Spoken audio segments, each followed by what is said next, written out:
defining such great soul is really out of the words. But Charlie Bhai is that enlightened soul who has a heart of gold. Those who know him, we all know him. Most of us must have known him and heard his classes, which is really enriching the soul and filling the soul with great divine love. Ask how many are meeting for the first time.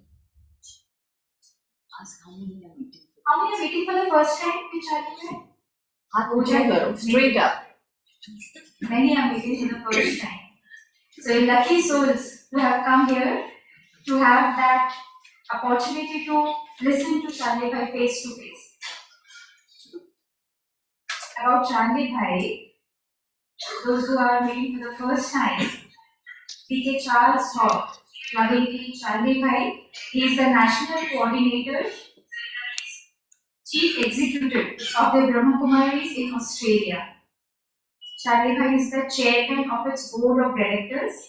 He is based in Sydney and regularly visits the 40 BK centers, venues around Australia. He is also an active member of the Brahma Kumaris International Coordinating Group, responsible for major international projects and administrative direction of the organization's global network of centers. In his earlier times, he has explored various spiritual philosophies. In 1975, Charlie Bhai came across the Brahma Kumaris in London. 1975, so that's a very rich spiritual journey he has.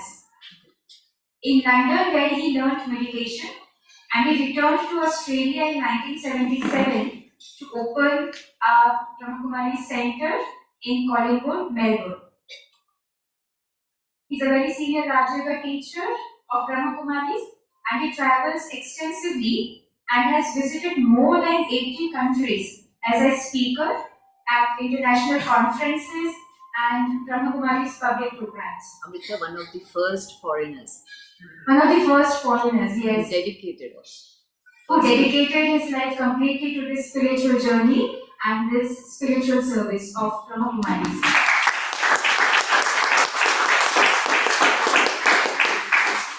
So he is that foundation stone on which this tree of service and new souls have joined, and this has become so extensive network of all the spiritual souls following this spiritual path with all dedication and have experienced a transformation in their lives.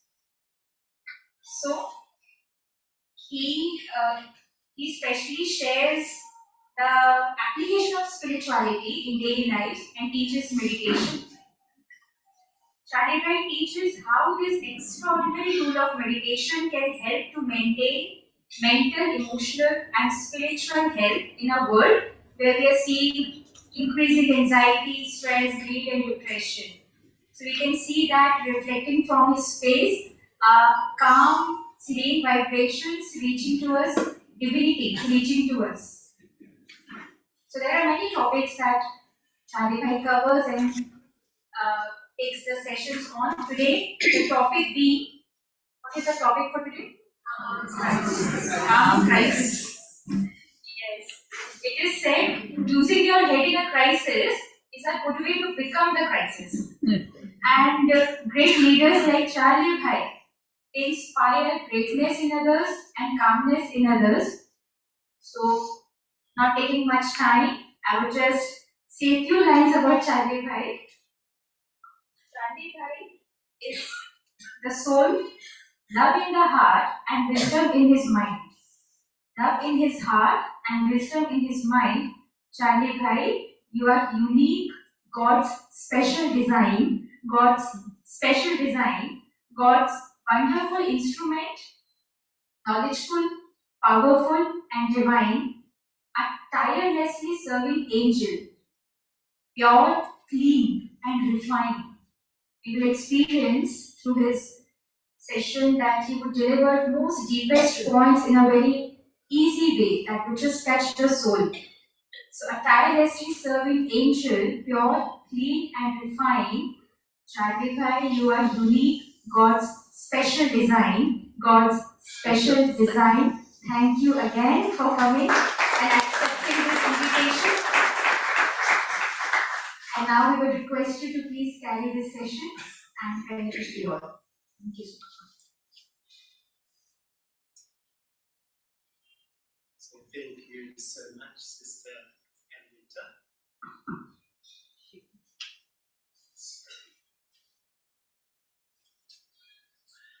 It's really very lovely for me to be here tonight, and it actually brings up a lot of memories when I come here, because I began to travel to India in 1975, nearly 50 years ago.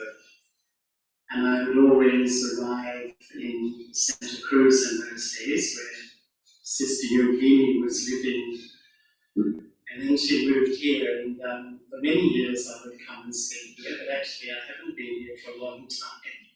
So it's really lovely to visit Vile-Parle once more.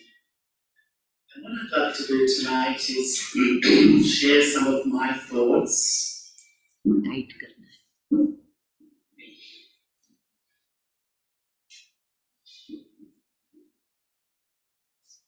Tight करो ना, Shekhar. Tight करो. नीचे जा रहा है. It's fine.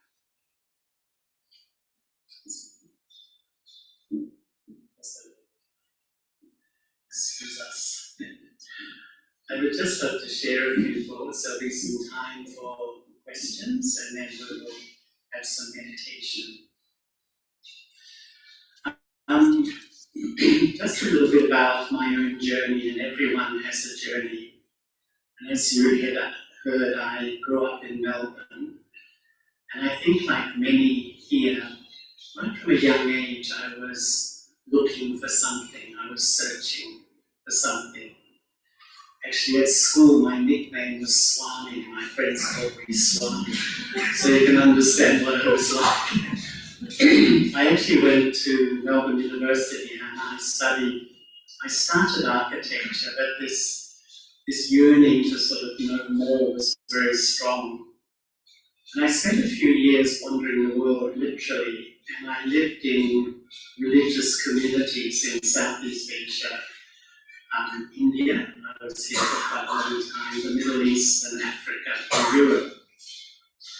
And I lived with, Christians and Muslims and Buddhists and Sikhs and Hindus and so on. It was a great education, and I settled in London. And I was working in London, but actually on the look, I was searching in London too. And I came across the Brahma Kumaris. I came across Sister Jainti and Daddy Janki, who most of you know. And quite frankly, as soon as I saw them, I could feel there was something that they were experiencing inside. And in one way, I feel that the whole of the Brahma Kumaris sort of practice, if I can use that word, is to really create an internal sense of calm that I take into every part of my life. So really, I live in a calm state. And I think it's more and more relevant for life today. Because we live in an extraordinary world. 8 billion human beings, 195 countries, 6,500 spoken languages in the world, and 4,500 practiced religions. It's an amazing world, isn't it?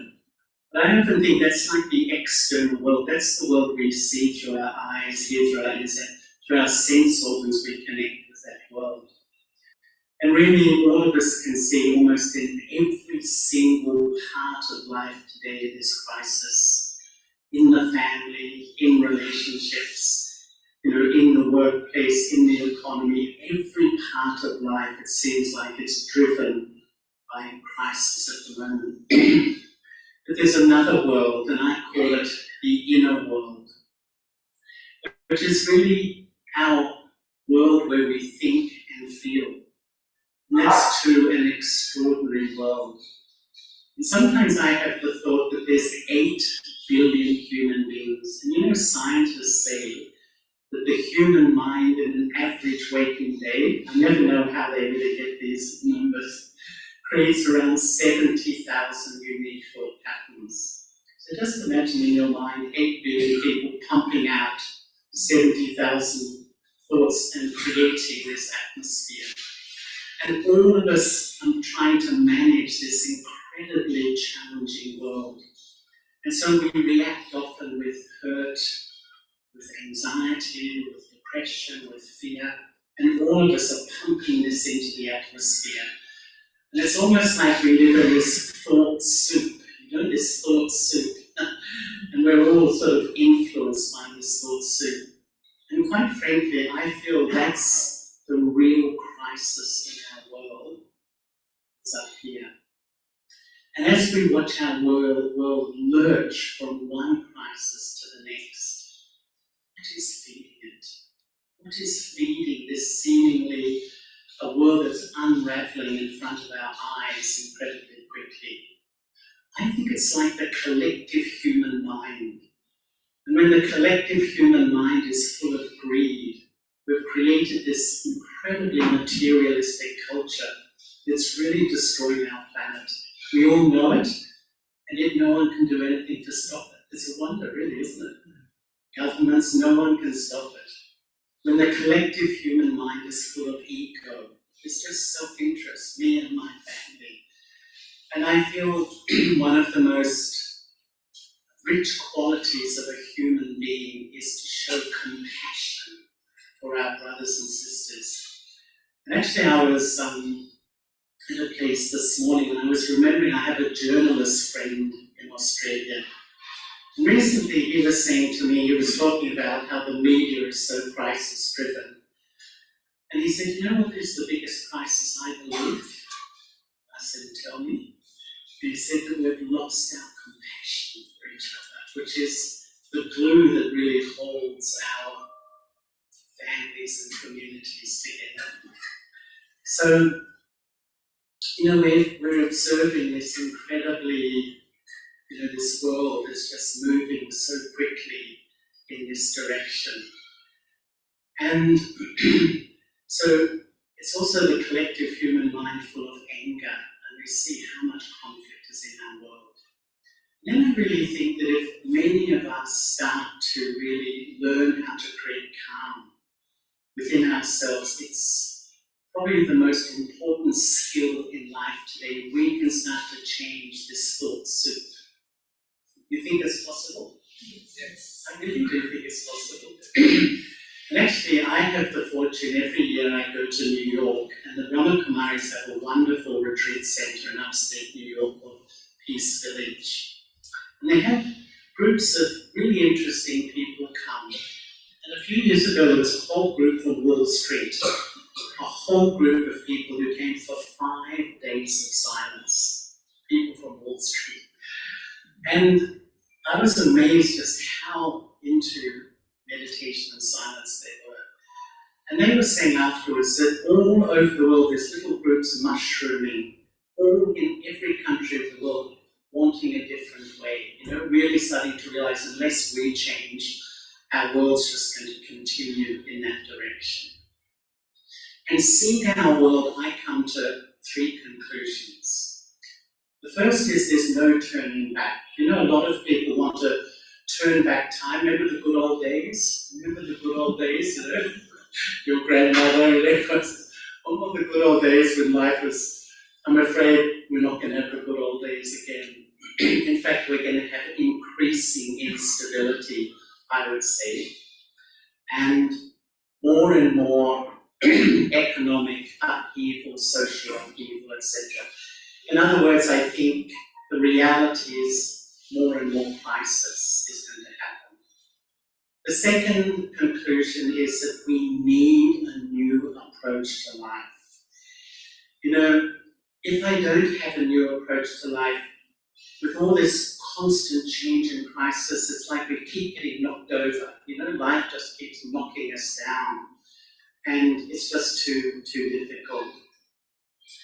And some years ago, someone said something to me which, how sometimes you hear something so simple, but it is extremely, it influences you. And someone asked me the question, what do you have control over? What do I have control over? The economy? Thank you. I mean, we don't have control over anything out there, do we? You know, your husband, your wife, your kids. Oh, I got a good reaction to that one. Because in life you start to realize the only area that I'm in control, my sphere of influence in life, is my thoughts, my attitudes, my words, my behavior, my actions. And I feel that if we really want to be calm, to be peaceful in life, when I take that responsibility, that I am responsible for how I feel, that is the best step, the biggest step to move to a lot of transformation in my life. The third conclusion I feel is we need a new wisdom. We need a new wisdom. All of us here, we're all well educated. We're well educated. And it's important. So we have our intellect, our IQ. It helps me pass exams, helps me make money, helps me provide for the family. But when you lose your confidence, or when you feel a bit down, a bit depressed, when you feel anxious about something, does it help? I don't think it does. I don't think it helps. And so, emotional intelligence, such an important thing in life. And to me, emotional intelligence is the wonderful ability to build rich, loving, sustainable relationships with others. How important is that? And often I find mothers are the experts at emotional intelligence, how to read people and how to respond. But once again, I might be like that, but when problems and issues come, still we can go into the crisis mode. But the third one is really, I would call spiritual intelligence. And if emotional intelligence is the intelligence to build rich, loving relationships with others, spiritual intelligence is the wisdom to build a rich, loving relationship with me. And don't you find it ironical that that's probably the hardest thing to do in life today?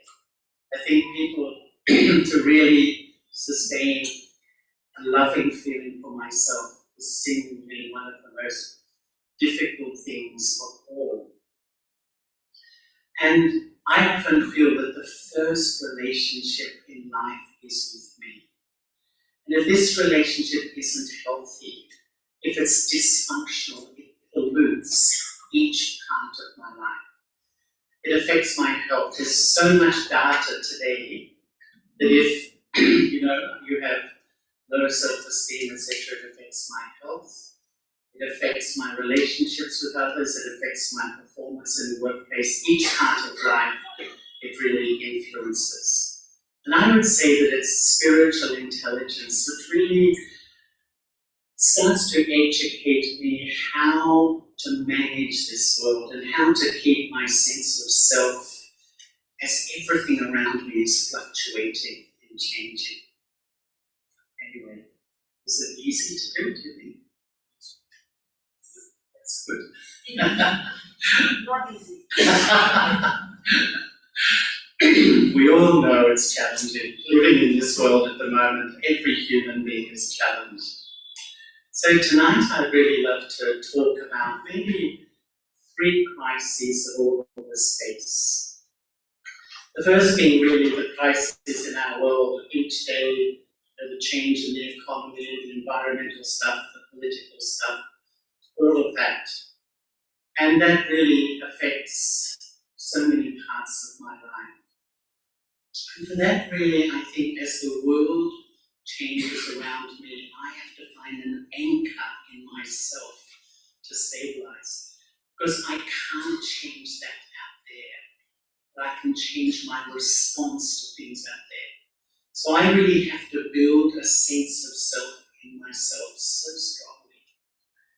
And in recent years when I meditate, and as you know, I think that the first step in meditation is really to know realize and experience who I am. That I feel that there's like three personalities inside all of us. I would say two of them feed crises. Two of our personalities, they just make crises, they amplify crises, but one of them really starts to bring me back to that sweet place where you feel you sit here, and as the world swirls around you, you can remain stable. The first personality I call the eye of arrogance, or the eye of superiority. And this personality takes its whole sense of self from all the labels of my body. Who am I? I see myself as a whole set of labels. And what's common to all those labels? They are all temporary. So my gender, my nationality, my religion, absolutely everything. And when this personality is ruling inside, my ego is really dominant inside, I compare with others and I think I am better. I know more. I am right. You know that my perception of life is right. But when my ego comes into my feelings, that's when I feel so easily insulted, disrespected, not valued, excluded, sensitive. Anyone sensitive here? We're all sensitive, right? Everyone's good. We know it. I mean, have you ever been amazed how sensitive it can be? This tiniest word, even a facial expression, can change. That's, in a sense, how we've lost our inner power and our inner well-being. And so it's like when my ego is ruling in my inner system, when I'm dominated by my ego, that's when crises come in front. Usually the ego response is to be very angry, very aggressive, and this sort of thing. And you know, there's a deep relationship between ego and love. The more ego I have, the less love I experience in life. What is the role of ego? What is the role of ego? Ego makes you feel separate. Ego makes you feel separate. In your mind, the more you just don't feel separate from others, you in a sense feel separate from your true self, even separate from God too.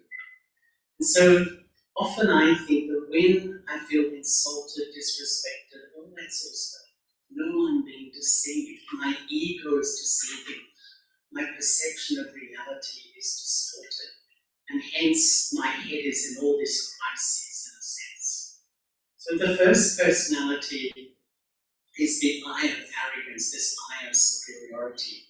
But that's often a front for their second personality, which is really the personality I feel that dominates our world at the moment.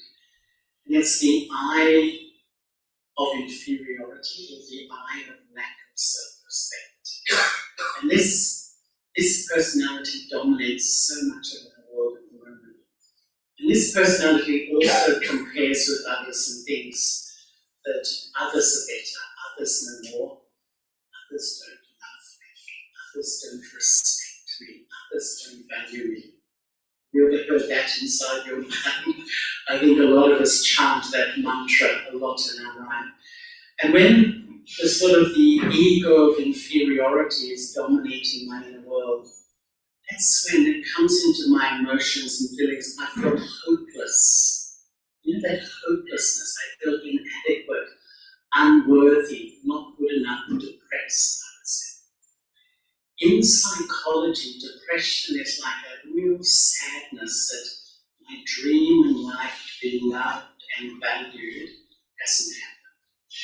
But in spirituality, depression is like a mourning for the loss of my true identity. You know, when someone dies, we mourn. It's like, really, who am I? I live in this world, but who am I really? Underneath all the things that happen. And when I'm under the influence of my ego of inferiority, so to speak, my lack of self-respect, when some problem, crisis comes, I just feel overwhelmed. I just want to run away. You know that feeling is just too much for me, and a hopelessness sets in. You know, incredibly, I think there's an epidemic of hopelessness in our world at the moment.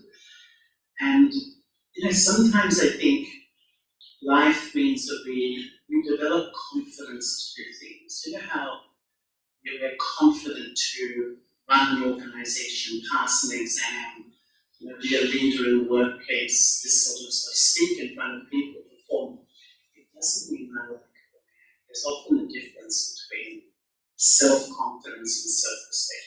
So the result of these two eyes is that one day I'm up, next day I'm down. 1 hour I'm up, the next. You know that incredible, the roller coaster of life like that. And so in a sense, we're internally driven by this internal crisis of identity.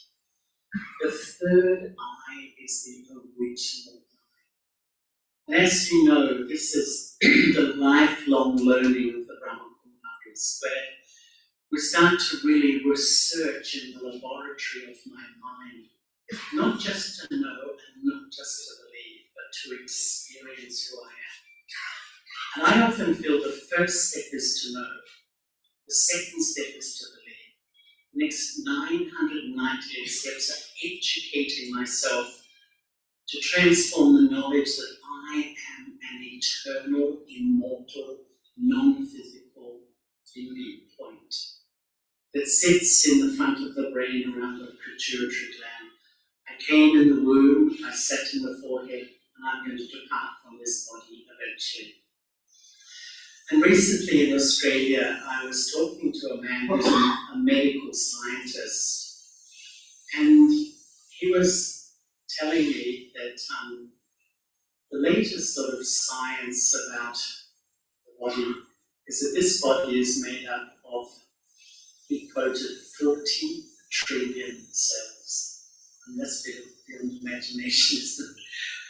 You think, 40 trillion little building blocks make this body. The soul is more subtle than one cell. Who am I? Just think. Who am I really? And because we've forgotten this absolute reality of self, we're just caught up in this whole temporary identity. And as a result, I have a crisis-driven life because I'm under the influence of falsehood. And what I've been feeling recently is that my inner world is like a tree. The tree has a seed, a trunk, branches and leaves. My thoughts are like the leaves. You know when you see a magnificent big tree, it has literally lakhs of leaves, right?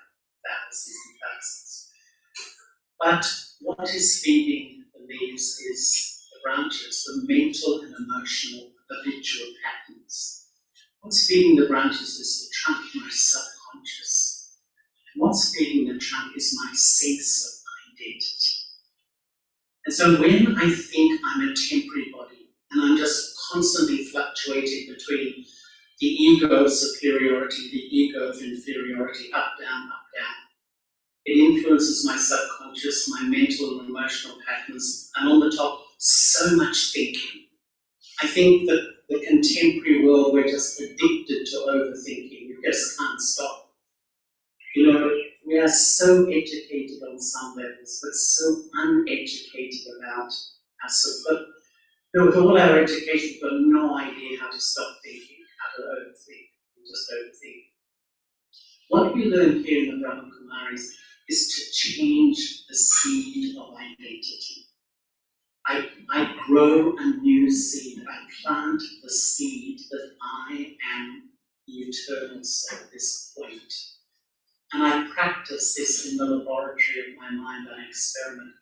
It influences the trunk, my subconscious. It influences all my mental and emotional patterns. And on the top, my thoughts are much calmer and cooler.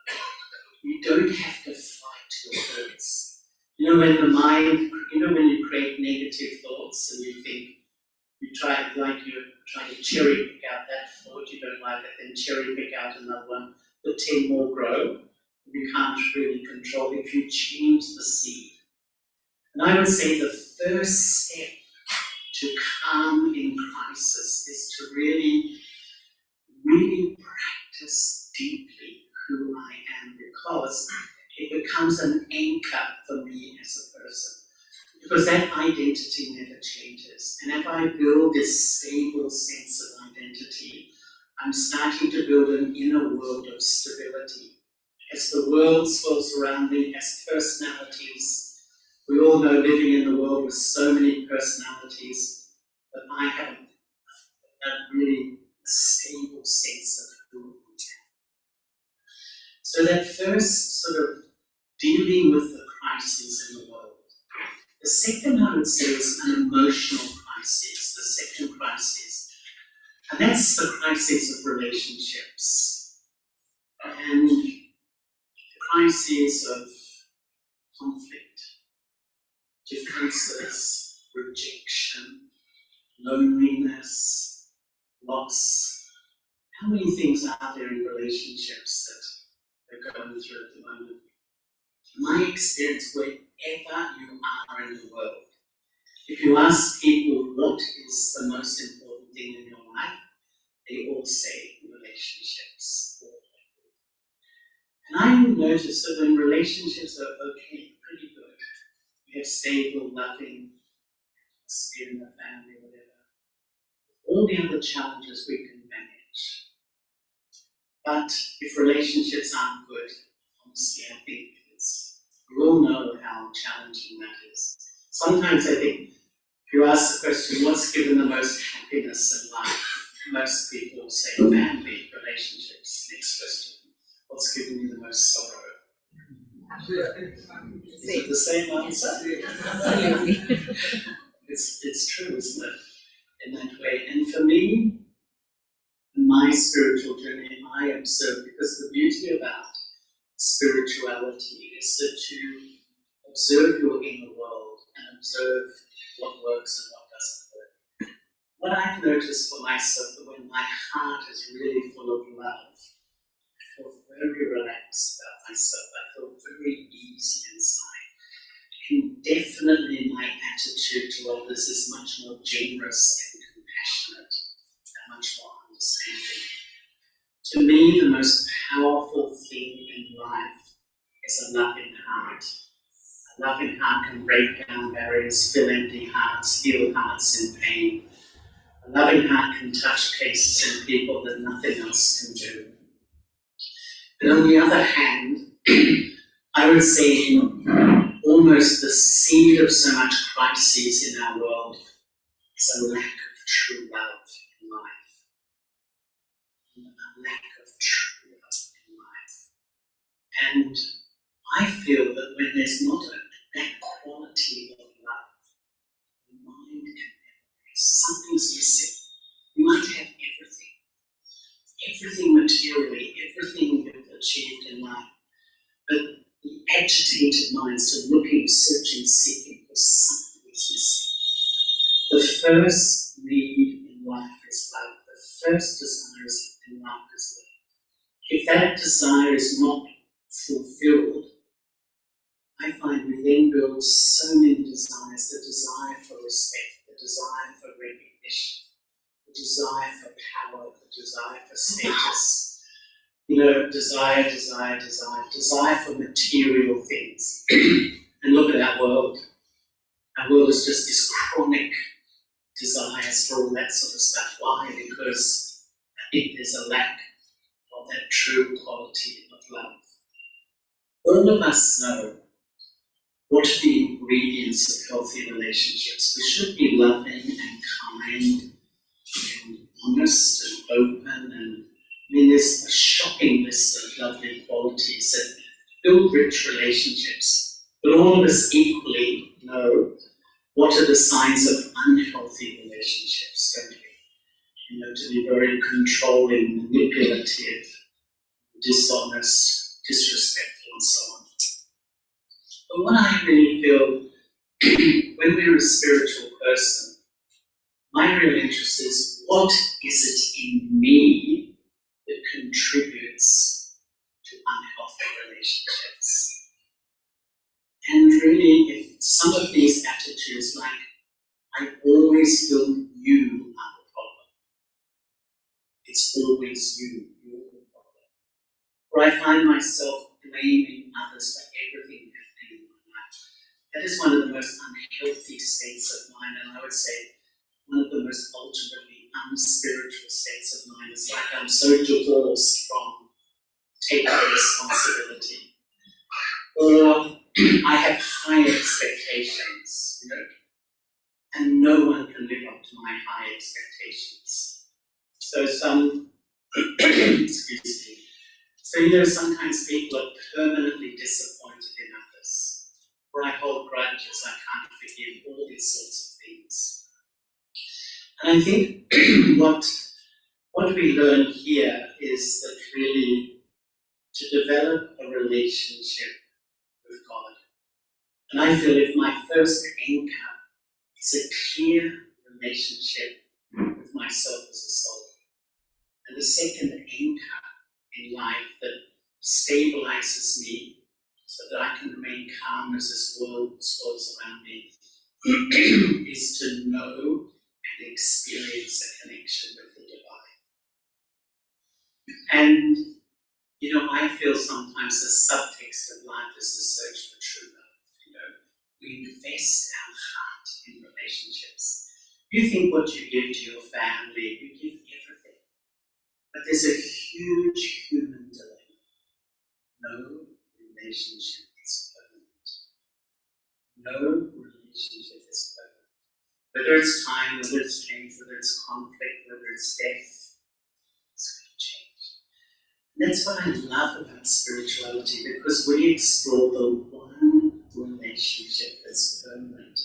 It's the relationship with God. And when I began with the Brahma Commands, I just loved the idea that I am a soul. I'm a soul that's performed actions, and I reap the fruit of my actions. I know happiness and I know sorrow. We all do. God is a soul too, a living, conscious soul like all of us. But God doesn't take birth and rebirth like us, and so it remains uninfluenced, pure, in a sense retains truth, eternally retains truth.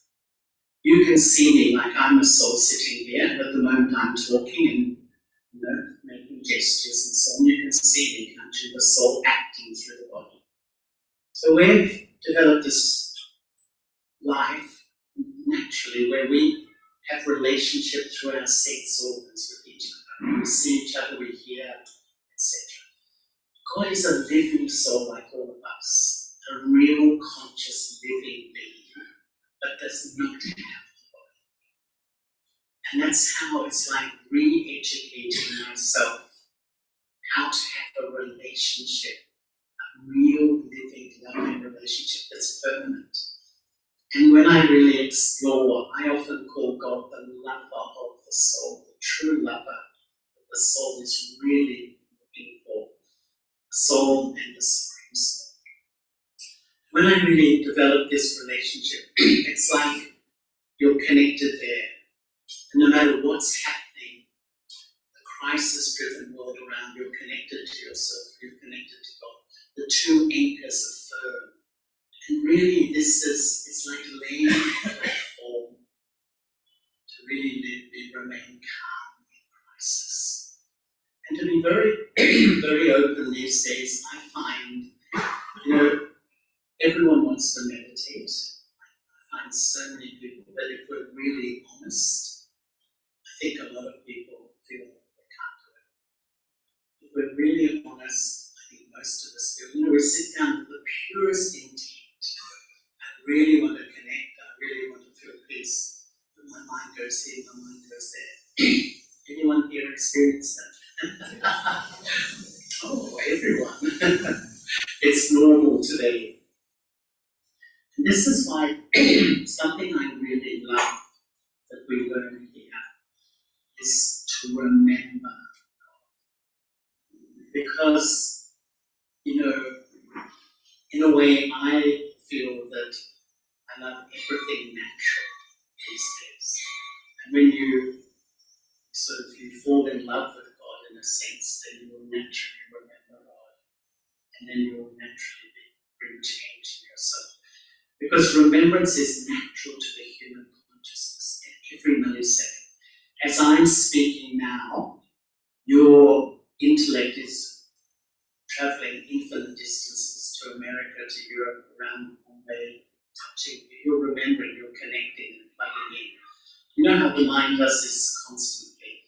And when you remember, three things happen. You connect, and this is instant. Whatever you connect with, you're influenced by. And whatever influences you, you have an experience. So if you're sitting here at this very moment and you remember a family member you're very close to, you really have a loving relationship. The instant you remember them, you're influenced by that love, that closeness, and you feel calm. If you're sitting here and you remember a family member you're not getting on with, or they're going through a really tough time, the millisecond your intellect connects with that person, you start to feel uneasy. You lose your calm, peace. You feel really uncomfortable. And so you download peacelessness into your mind. And sometimes I think all day we're connecting, remembering. And even when we have a problem, we remember that problem and we dwell on it further and further and further, and then we wonder why we're not happy. It's like we just plug into the problem so deeply, and then we wonder why we're not happy. And I often feel that if you are not feeling happy, ask yourself, there's one question to ask yourself: what have I been remembering?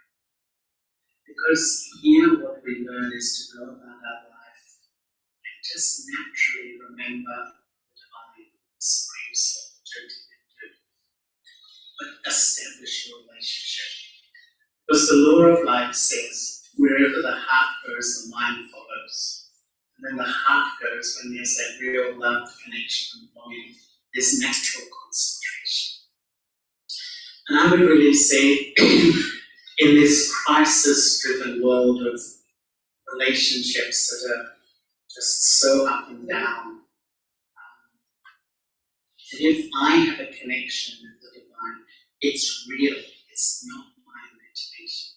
It's a real living relationship. It's like you have a stability, and of course it needs practice. The more you practice, the more you find, and really it's my own life experience. At first when I started, you still get, our addiction is to be affected by everything. The law of life says the emptier you are inside, your mind is like a vacuum cleaner. You want love, peace. So someone gives you love, or someone gives you respect. But if someone insults you, if someone criticizes, we take in everything and then we blame everyone else. But the more I really practice who I am, practice to remember God, it's like really I build a calm inside myself. And then the third crisis, perhaps the first, the crisis of the world. The deeper I know and experience myself, I start to manage that. Second, emotional crisis. When I have this stable relationship with the divine, a real relationship, and I can start to settle that too.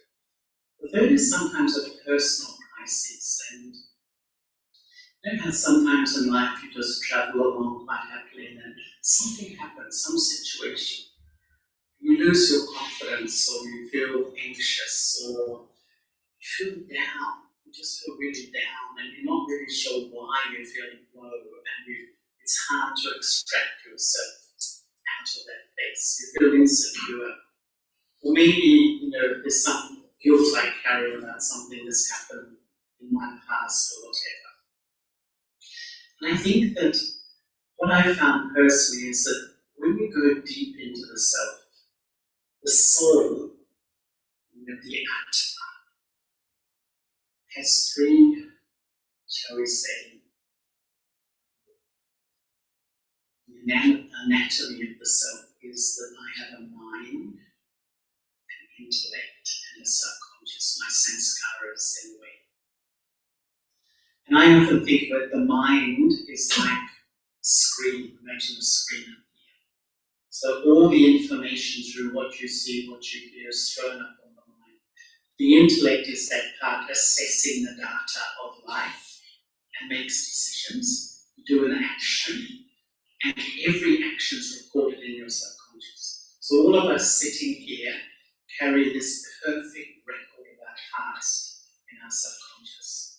All our goods and scars, but all the other things we carry too. And you know how in life sometimes, as I said, you're traveling along, the situation happens that triggers stuff inside of you, and that's sort of, you lose your confidence, or suddenly you doubt yourself deeply about certain things, or you feel quite inferior, a whole lot of things. It's like this personal crisis, and often, we feel embarrassed to be open sometimes about these feelings when they come. But I think the more I just even understand myself, understand I'm carrying this karmic story from the past in my subconscious, then I sort of understand these things are going to happen as I travel in life. But the more I really have my two anchors, and I practice, and in my life, really, every single morning of my life, wherever I am, I wake up early, and I sit quietly, and I just love to let go of the consciousness of this body. To the point I feel I just sit so lightly, and I feel quite distinct from the temporary self. The body is a wonderful thing, and the more I feel detached from my body, the closer I feel. And I sit in front of God, the divine, the supreme soul, Shiva, whatever you like to say, and allow myself to be loved. Allow myself to be loved. Nothing will make you healthier. And I can just feel the whole inner world settles, cools, calms. I feel really stable. And in that state, then you look at your life, you can see clearly where I need to be, how I need to respond to situations. And there's three approaches to a spiritual life. I can do it like a hobby. You come along to a talk like this, it's good. That's always a nice atmosphere, isn't it, when we talk about this stuff. But as soon as we go out there, we just forget. Or I can do it as a discipline. And I find a lot of people today meditate as a discipline. So we really do it every morning, every night. But as soon as I finish my meditation, I just revert to my old thinking. I just go straight back to my old thinking and perception. So it's like I turn on the calm and then I turn it off again. But actually, I think what works now is to do it as a lifestyle. And to me, meditation is, I live my life as a peaceful soul. I carry my meditation into every part of my life, in the sense, this is who I am. So that my spiritual life meets my family and working life. And some years ago, I was in San Francisco, and there was a lady at a university there who was studying meditation. You would not believe how many studies are going on in meditation these days around the world. It's almost the number one scientific area of study, the mind and meditation. Because what's happening is so much anxiety and overthinking in the world. And what she said was that meditators can lower their brainwaves, It's an absolute proven scientific fact. They calm down, and it's good for your physical health. I once heard that in Switzerland and Germany, there was an insurance company that if you proved you're a daily meditator, they gave you lower life insurance premiums. Amazing, really. But you can calm yourself down in this way. But when we go back into life, and all of us are in workplaces that are challenging, in family life that is challenging. So do I just drop my meditation practice, or do I take it with really, this is what we need to do. And so I was one of her guinea pigs, and I had to sit in this room for 6 hours, this little room, and they put all these electrodes over me. And first she asked me to meditate, and they recorded my brain waves. And then she asked me to sleep. That's something I'm quite good at. So I have a specialty there.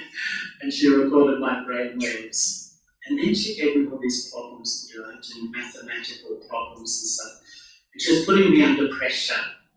And you know what she said? The Brahma Kumaris teach meditation with eyes open.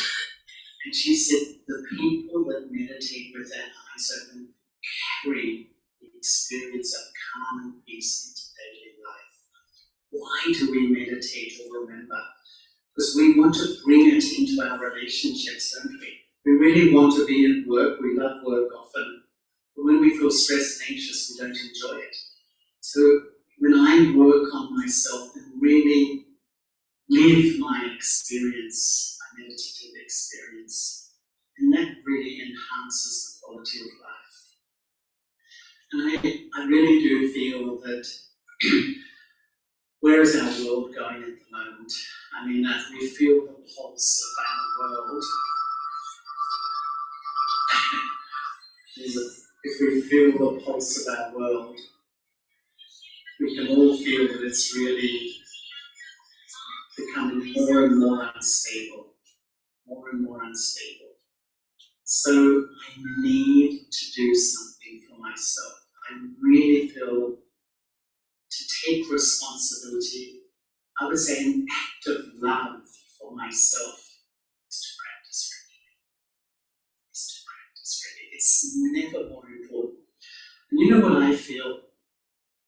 A lot of us in this room, I'm sure we're worried about some family members, children. You know, everyone's going through their stuff at the moment, and you think, how can I help? How can I help? And yet, the main way you can help is when you meditate and you become stable, the perfume of your mind will influence everyone around you. Really, your thoughts are like a perfume in the atmosphere.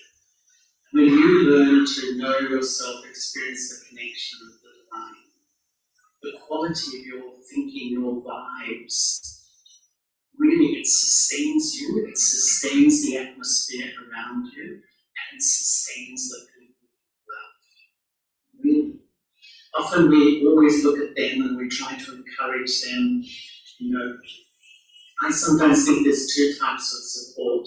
There's emotional support where you sit with people, you encourage them,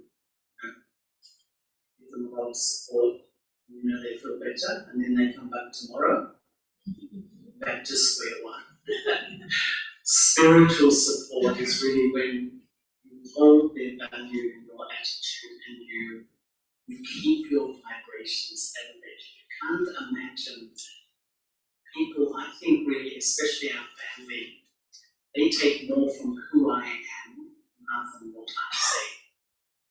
When I live it, that's the best way of supporting what people I love. Fundamentally, I think the more I really create a daily practice, helps. I'm going to really finish just one thing. In Australia, we have 4 living retreat centres, and every weekend, therefore, and actually one of the sister who was running was telling me a few months ago, they have sometimes 50, 100 people on the waiting list every weekend. You know what we say to people? They come and they really love the atmosphere. Say practice daily for 3 months and just observe. We listen to the talk, but it goes out again, doesn't it? But actually, if we do the work ourselves, and really, I think it's much easier to manage our crisis-driven, our difficult world. So I should be stopping myself there. And if you would like to ask something, please feel free. We will finish with some meditation. Invite questions from your side. Anybody would like to ask, please? just wanted to ask that firstly, why do we need to open our eyes when we are meditating? Because I'm more comfortable closing my eyes and focusing on writing. And second thing, how much time is agreed to for those 3 months to experience the change? I think if you look at a lot of spiritual practices, what do we do? Close our eyes, shut the door, shut out the world, and we relax a bit. So as soon as we step back into the world, the old mind takes over. So what we're learning is to create the peace and take it into life. Now when you do that, when you start, things will still affect you. But the more you practice, you get better and better. Waking up in the morning, creating a sacred space in your mind that's cool and calm, and carrying it into your family and your world.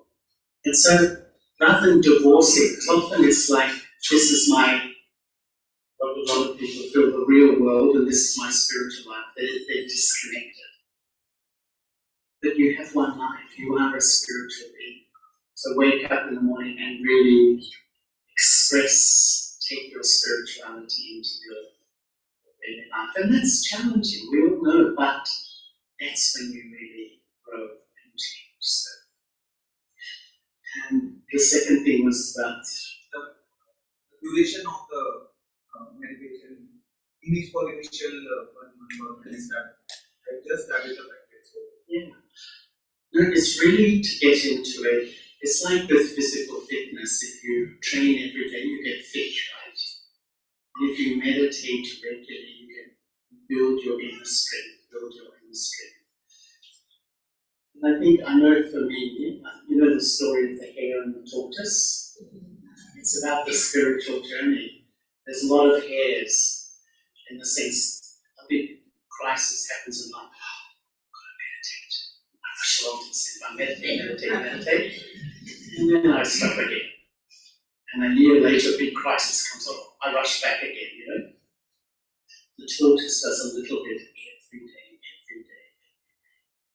And I've seen some people, honestly, and I find it one of the most beautiful experiences in life that, they come and you can see in their face they're carrying the challenges of life. We all can see that. And in time, their whole face changes as the mind changes. You can see that glow of calmness and contentment just appears when you're regular.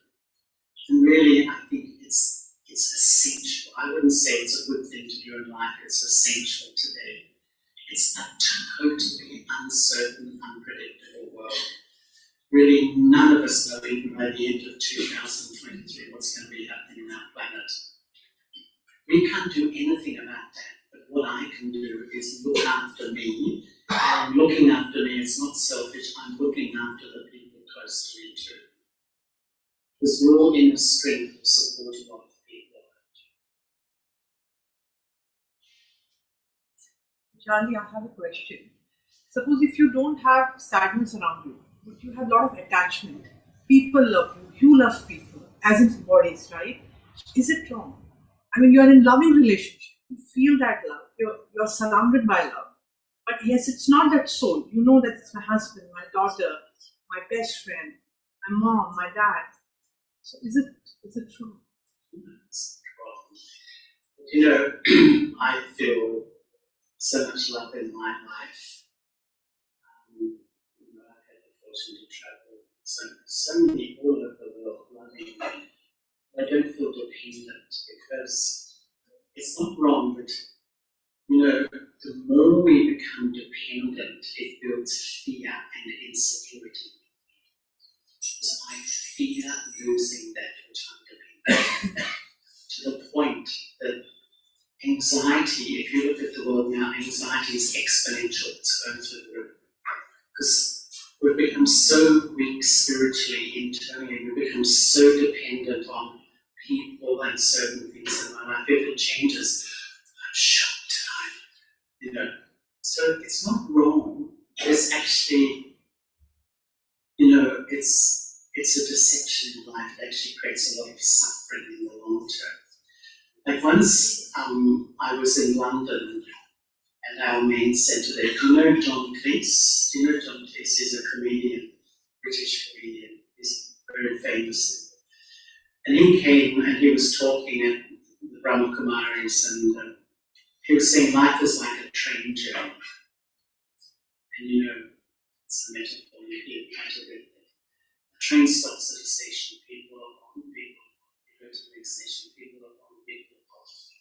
Next, let's keep happening. Eventually you are off the train. The train is life.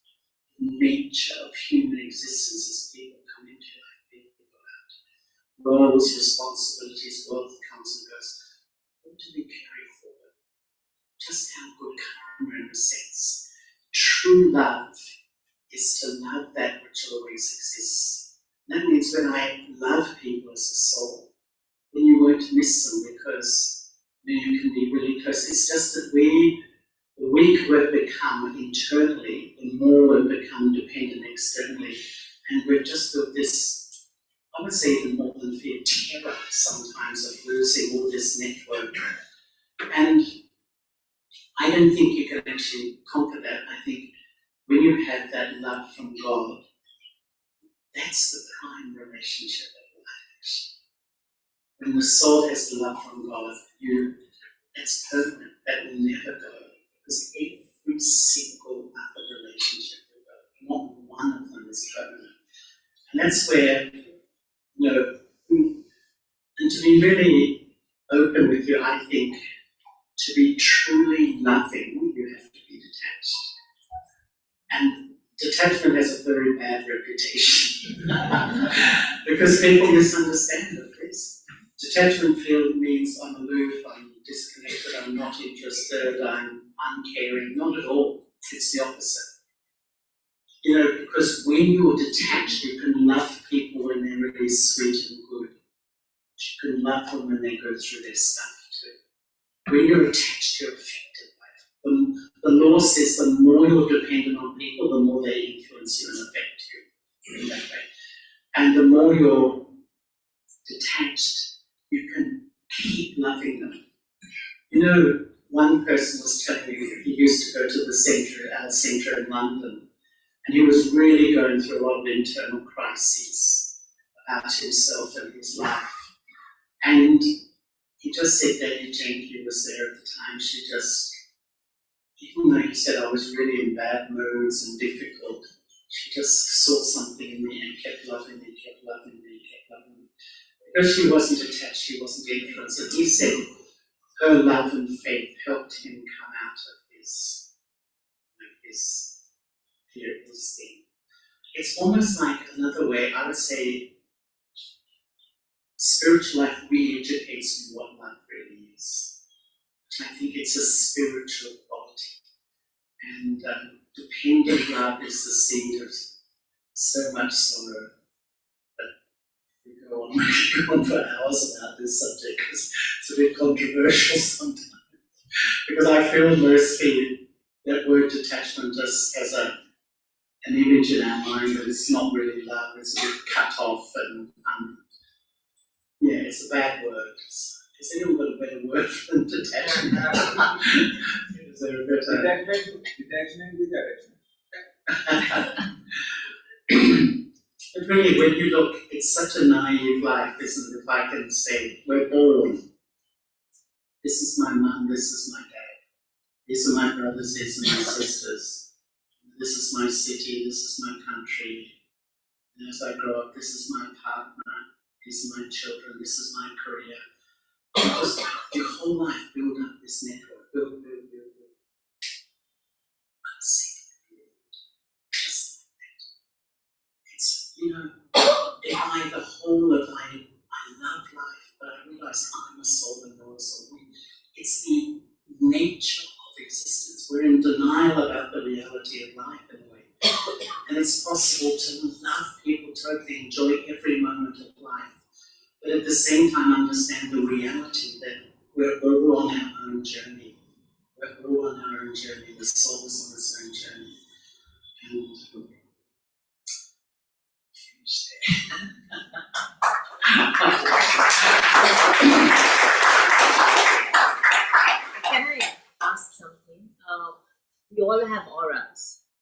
which we carry around us. We try and make it stronger, like you said, by meditation, by believing in the Lord God above, by keeping our strengths with Him. But then there are also people who carry bad auras around them. And how can we protect ourselves from, it's almost like them sucking out auras from us. And though we try and build ourselves stronger and stronger, maybe the aura from the other person is a stronger bad aura. And how can one protect oneself? I think, once again, the whole of the spiritual journey is taking back my self-respect and my own inner power. Because, as I say, it's like we are so influenced by it. Like the vacuum cleaner of the mind. Because we're a bit empty spiritually, we all are. That's the nature of the culture of life today. Mind is searching to get in the love, get in the peace, get in the this. And we absorb that, but we absorb the negativity. Then we put it back on the other person. But it's actually, I have to really learn to sort of create my own inner self and not absorb from other people, but observe. And when we're in that good spiritual state, we observe life, not absorb life. Because, in a way, I think we do all come in front of people who are going through bad times. And really they need our mercy. For some people, there's no doubt they're difficult and rude and all of that. But deep down, I have to, not always, but mostly they know it, that they can't escape from the karmic trap that they're sort of stuck in.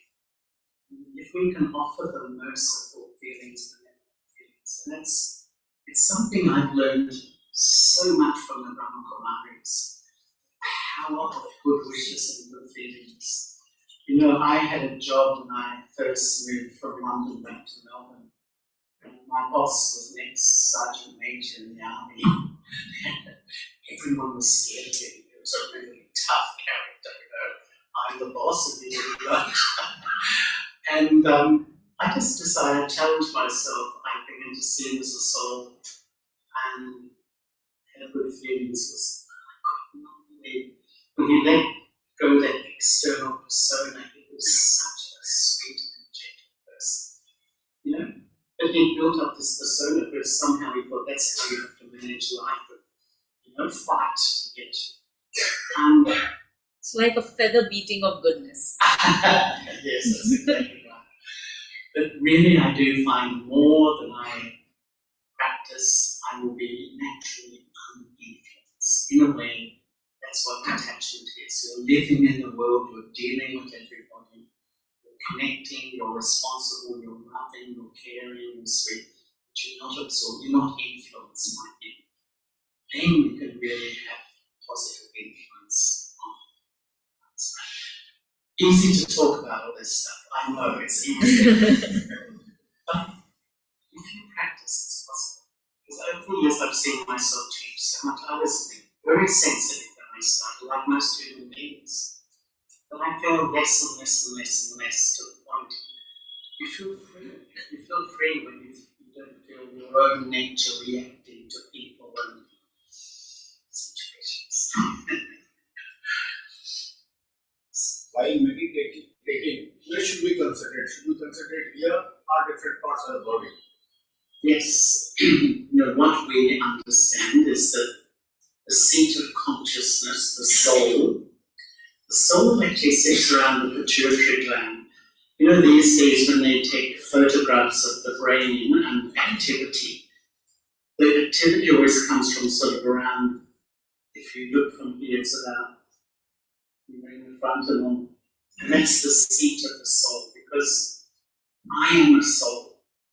The soul actually is like a program. The brain is the computer and the body is the system that runs. You are the soul. So in a sense, what you're learning to do, because the seed of all the deception, like we're talking about the ego, like our self-respect, is I've forgotten who I am. even though I will go to the temple and believe I'm the soul, I don't experience it. I literally think I'm the body. Who am I? I'm Charlie, I'm Australian, I'm a male, I have hundreds of labels, but that's actually not who I am. So I really start to think who I am, and the more I think, to realize who I am. And when you realize the reality, you will feel peace. You don't have to sit and chant, I must relax, I must relax, I must be peaceful. If you experience who you are, and literally I've practiced this daily for 47 years now, and feel quite separate from the body to the point that you can even feel death. Death is nothing really. Because we're so body conscious, we've created a whole culture around it. You know, just only a few years ago, I was with a very dear friend, sister, one of our sisters from Indonesia. She's Australian actually. She was running the centre. She had cancer. And I went to see her, and she was really unwell. She fell asleep. And then she woke up after a few minutes. And she looked at me and she said, "Oh, I had a dream." I said, "What did you dream?" "I dreamt I died." I said, "What was it like?" She said, "It was so easy. Just flew away." She said, and the next day she died. The next day she died. It was amazing because I am a soul.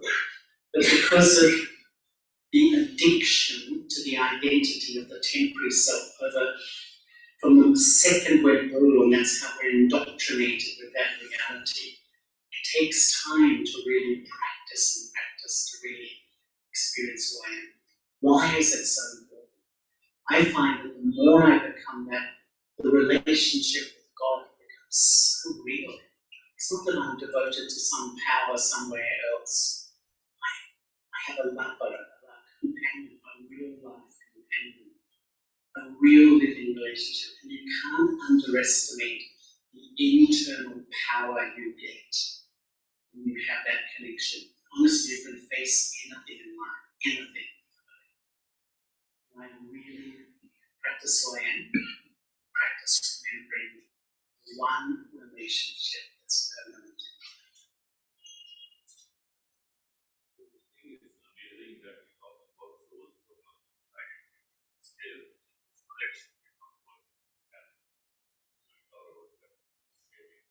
Yeah. How do you think that is there a way we can create the identity for our soul? Yeah, I mean, it would be a bit strange if we met each other and said, "Hello, soul," and you said, you know, we have names, but I know what you mean. But that's when we have to live in a soul conscious state. It's lifelong learning.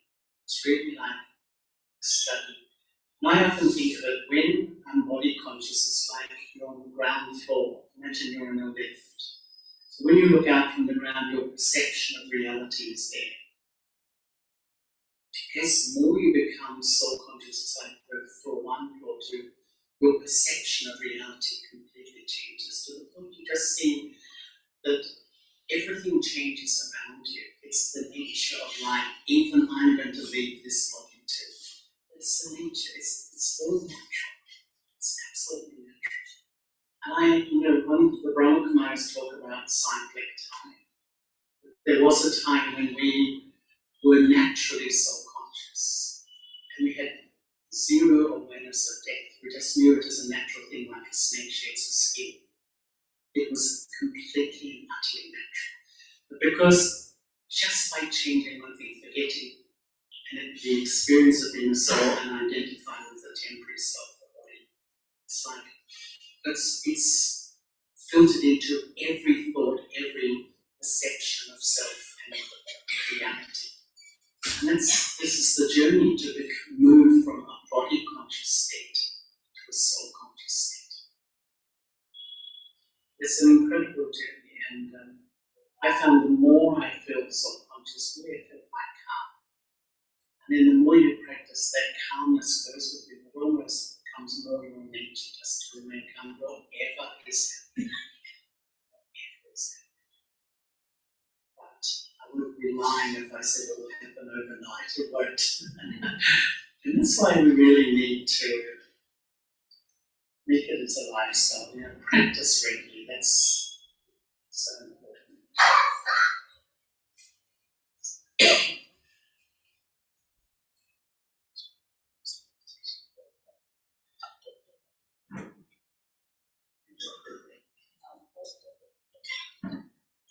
Maybe 3 days.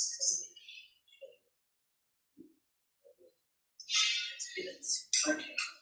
We just had a few moments of meditation. If I can just suggest if we can put bags and phones and things down and books.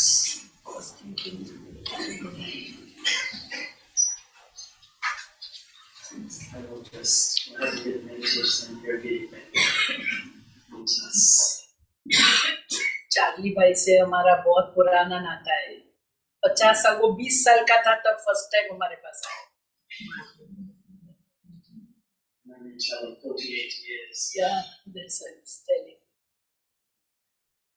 So,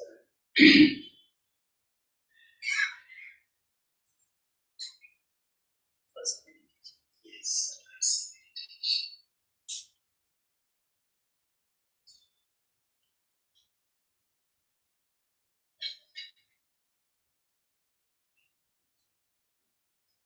So let me experiment and keep my eyes open. Maybe gently rest your vision towards the light behind me.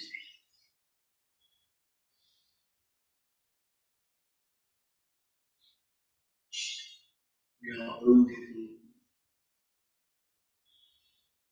in a world full of crisis, and never has it been more important to know the art of creating inner peace and calmness. The first step on the journey to feeling is to know and experience who I am. Just visualize yourself as a minute spark of life energy residing in the center of the forehead, in the front of the brain. Just hold this image of the self, the permanent self. Just gently feel yourself letting go, stepping back, drawing from the consciousness of your body. Just for a moment, observe the labels of your body, your gender, your age. That's not me, that's the temporary self. I am a peaceful soul. I am peaceful soul. And in this sweet state of self-consciousness, through the eye of your mind, see the light of God, radiant light, the ocean of love. All of this energy in your mind and feel these pure vibrations of love entering the core of my being. And now yourself to be completely loved. Even visualize these pure vibrations, this pure energy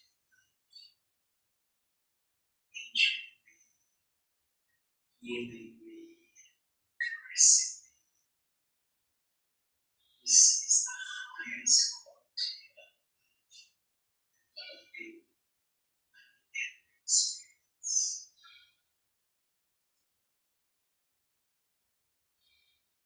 The deeper I feel this love, I receive the gift of self-respect. My self-value returns. The more I live in self-respect, I find my peace. I can remain calm as the world changes. To sit and meditate on a regular basis as an act of love for myself.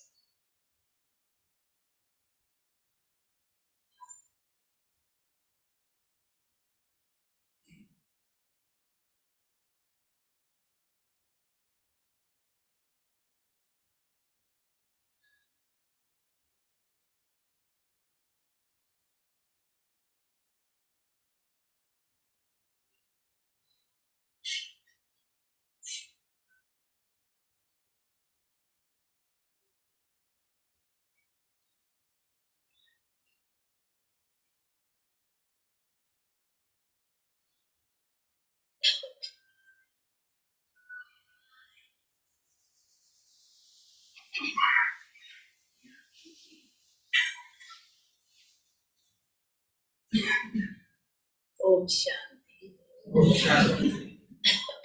बहुत अच्छा meditation किया। Charlie भाई सुना रहे थे, बहुत अच्छा लग रहा था। और बहुत अच्छा उन्होंने 3 क्राइसिस के बारे में बताया।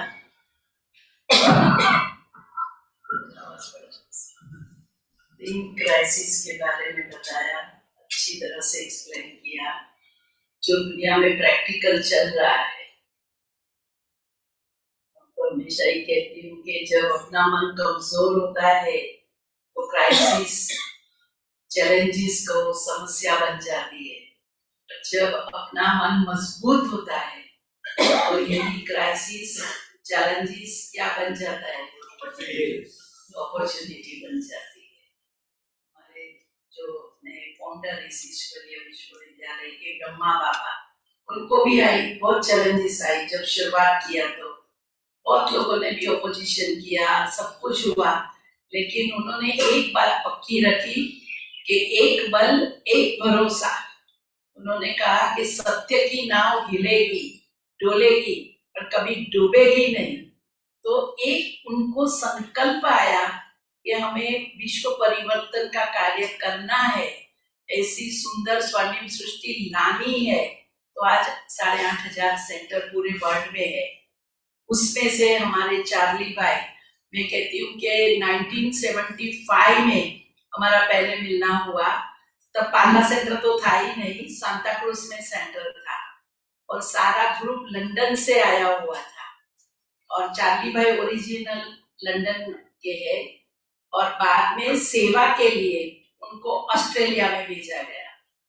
तो ऑस्ट्रेलिया में आज सब मैं समझती हूँ कि काफी, हाउ मेनी सेंटर, 45, मैं तो काफी सेंटर पर रहा, 45 सेंटर है, जिसका मैं कहेंगी योगदान चार्ली भाई को, इतना जो सेवा हुई खुले चार्ली भाई को उसका योग जाता है। और मैं ये भी कहेगी कि इन्होंने बहुत प्रेम से वो पालना सबको जो देते हैं हमारे साथ। हमारी आप सब जानते कई लोग होंगे, डॉक्टर निर्मला दीदी है, वो एशिया पैसिफिक पूरे उनके थे, लेकिन लास्ट 10 ईयर से ऊपर हो गया। अभी वो अपनी ज्ञान सरोवर जो आबू में है वहाँ वो डायरेक्टर है। तो वो काफी, अभी 88 है, तो 10-12 साल से तो अभी मुंबई मतलब आबू में ही है। तो चार्ली भाई जो है वो पूरा हमारा ऑस्ट्रेलिया जोन है वो संभाल रहे हैं।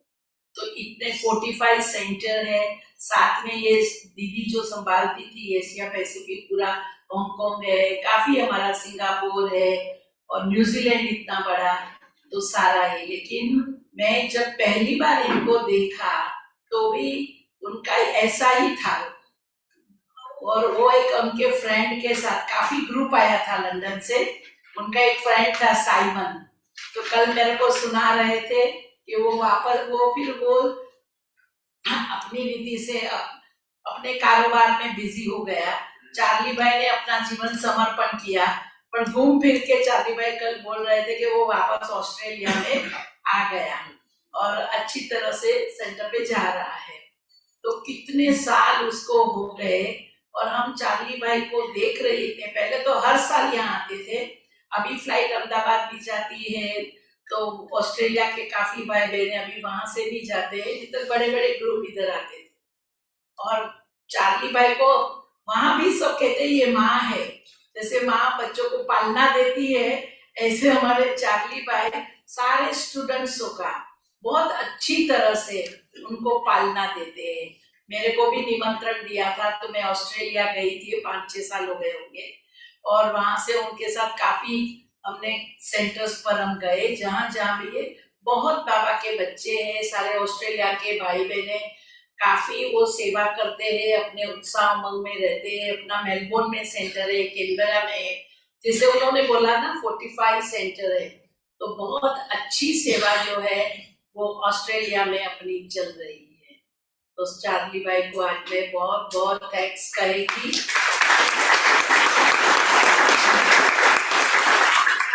मैंने उनको लास्ट ईयर मेरे को मिले माउंट आबू में, तो मैंने कहा चार्ली भाई आप बहुत सालों से नहीं आए हैं यहाँ, तो आप एक बार मुंबई आओ। तो भी उनका बेंगलोर जाना था, तो बेंगलोर से यहाँ के कल पुणे जा रहे हैं। तो मैंने फिर कहा हमारा पंचगिरी में सेंटर है, वहां भी प्रोग्राम रखा है, तो आप पंचगिरी में जरूर आप जाओ। तो कल सुबह वहां जा रहे हैं। बहुत अच्छा। करीना बहन, Didi, I have one request. Whenever Brother Charlie is here next time, or if possible, can we have a class on detachment? It's a tough topic, because it's very difficult for us who have just started to understand. I think detaching, anyway, one of you can do, but some help in that. देखो detachment माना गीता का last lesson तो यही है, नष्टो मोहा स्मृति लब्धा। होता नहीं है तो धीरे धीरे, एकदम तो नहीं हो जाता है ना, पर धीरे धीरे हमारा क्या है कि बंधन में हम नहीं आने चाहिए। ये जो बताया आपने ना कि एक अटैचमेंट है ना, वो बंधन है, परंतु संबंध में सुख है। जहाँ बंधन आ जाता है, अटैचमेंट आ जाता है, वहां पे दुख होता है। तो अच्छा है चार्ली भाई, next time when you come, they want class on the detachment. Maybe some practical tools. Next time we come, you will be detached. I'll try.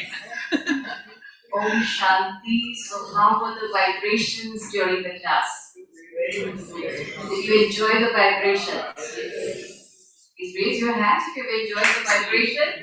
Wow. That's the excellent quality of an orator. He can just involve everyone in his vibrations or in her vibrations. And he's able to relate to all of us, not in his words alone, but in his feelings, with his experience. Sending that power, sending that vibration to each one of us. This is also my personal feeling today. Thank you so much, Navibhai.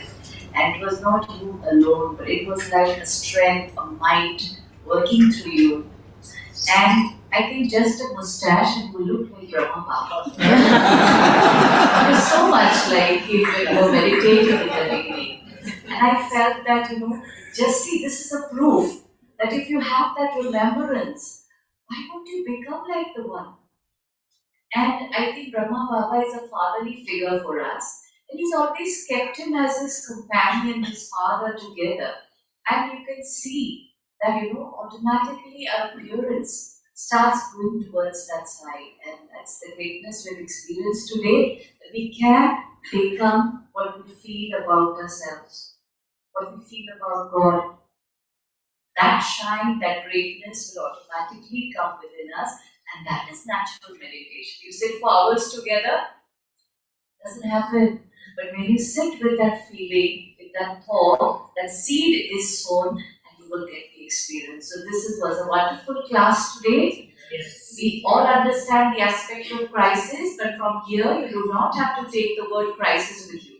I think the most important part is there was calmness in his voice, the tone of voice. Can you share, please? Share. ये हमारे भाग्यश्री बहन है सब जानते ही है सब I think the most important part, what I felt today, apart from, of course, we learned a lot, but there was a sense of calmness and peace in the voice, because I think tonality matters a lot when we are talking to people. It's rarely what we speak, but how we speak is what remains with us for a long time. So I think that was wonderful, because you felt the calmness in your voice, and that reached out to so many people. So thank you to everyone.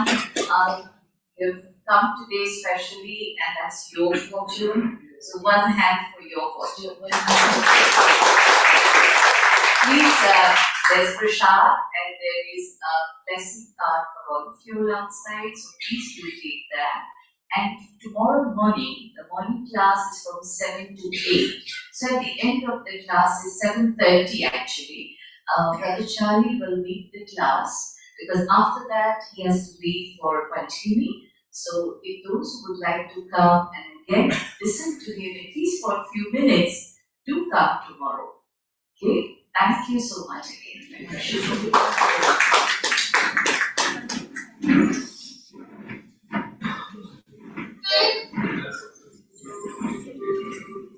Can we all sit for a moment? Just a moment. Just a moment. Just a moment. Just to thank the Supreme that we had this wonderful time. Just a moment of silence. That's it. No change of light or music. Just a moment of silence. Just thank God to give us this opportunity. Please remain silent behind. Please remain silent behind. It's one moment of silence, giving thanks to the Supreme.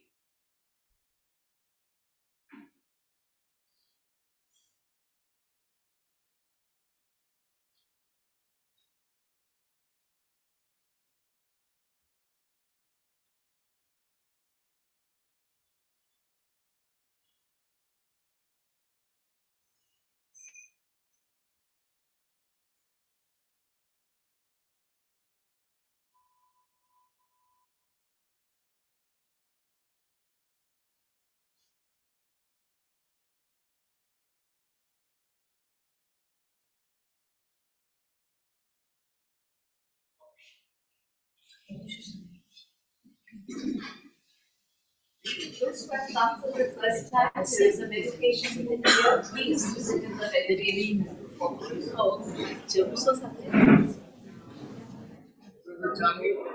I hear you in the Masters of Change on a regular basis. This is Dr. Saket. I want you to do this.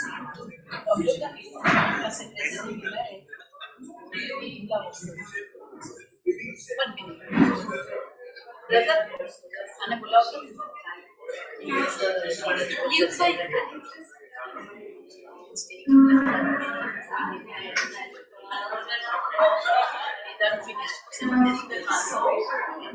एक minute जन्म जय भाई he's very inspired. I'm just the coach's assistant. So he introduced me to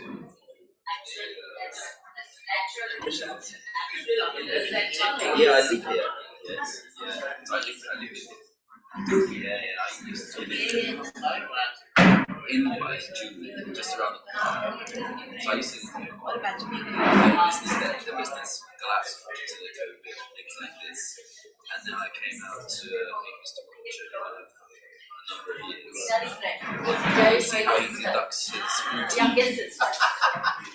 Bounty पे ना. अब क्या? But he's, I've been here 9 months. अभी सजी बिना ना मैंने क्या